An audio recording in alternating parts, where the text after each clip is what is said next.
പന്തീരാങ്കാവ് കേസിലെ പ്രതി രാഹുൽ പി ഗോപാൽ വിവാഹത്തട്ടിപ്പ് വീരനെന്ന് സൂചന. കഴിഞ്ഞ വർഷം മറ്റൊരു യുവതിയുമായി ഇയാൾ വിവാഹം രജിസ്റ്റർ ചെയ്തതിന്റെ തെളിവുകൾ പോലീസിന് ലഭിച്ചു. രാഹുലിന്റെ ബഹുഭാര്യാത്വം ചൂണ്ടിക്കാട്ടി യുവതി പോലീസിൽ പരാതി നൽകി. നേരത്തെ വിവാഹം കഴിച്ച വിവരം രാഹുൽ മറച്ചുവെച്ചെന്ന് പറവൂരിലെ യുവതിയുടെ കുടുംബം പറഞ്ഞു. കോട്ടയം സ്വദേശിയായ പെൺകുട്ടിയുമായി രാഹുൽ പി ഗോപാൽ രജിസ്റ്റർ വിവാഹം ചെയ്തത് കഴിഞ്ഞ വർഷം.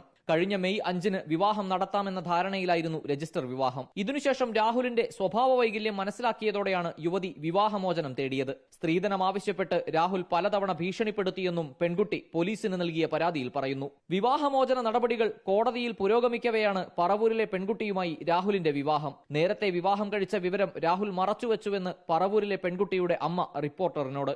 എൻഗേജ്മെന്റ് കഴിഞ്ഞു, അത് ഞങ്ങൾ അറിഞ്ഞതാണ്. എൻഗേജ്മെന്റ് ഒക്കെ കഴിഞ്ഞ് നമ്മൾ ഒരുപാട് പേര് ഇതുപോലെ പോകാറില്ലേ, നമ്മൾ അങ്ങനെയല്ലേ ചിന്തിക്കുന്നത്. പക്ഷെ അവിടെ ചെന്നപ്പോൾ പറയണു അതിനു മുമ്പ് ഒരു എൻഗേജ്മെന്റ് നടന്നിട്ടുണ്ടെന്ന്. ഇതൊന്നും നമ്മൾക്കറിയില്ല.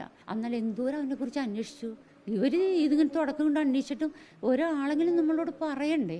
നിയമപരമായി വിവാഹമോചനം നേടാതെയാണ് രാഹുൽ രണ്ടാം വിവാഹം കഴിച്ചത്. ഹിന്ദു മാരേജ് ആക്ടിലെ 17-ാം ആക്ട് പ്രകാരം രാഹുൽ നടത്തിയത് ഗുരുതര കുറ്റകൃത്യം. അതേസമയം എറണാകുളം സ്വദേശിനിയും രാഹുലിനെതിരെ ആരോപണവുമായി രംഗത്തെത്തി. വിവാഹം കഴിച്ച് ജർമ്മനിയിലേക്ക് കൊണ്ടുപോകാമെന്ന് വാഗ്ദാനം നൽകി രാഹുൽ കബളിപ്പിച്ചെന്നാണ് ആരോപണം. സംഭവത്തിൽ രേഖാമൂലം പോലീസിന് പരാതി നൽകാൻ ഒരുങ്ങുകയാണ് എറണാകുളം സ്വദേശിനി. Reporter Ali Akbar Shah, in reporter, Kochi.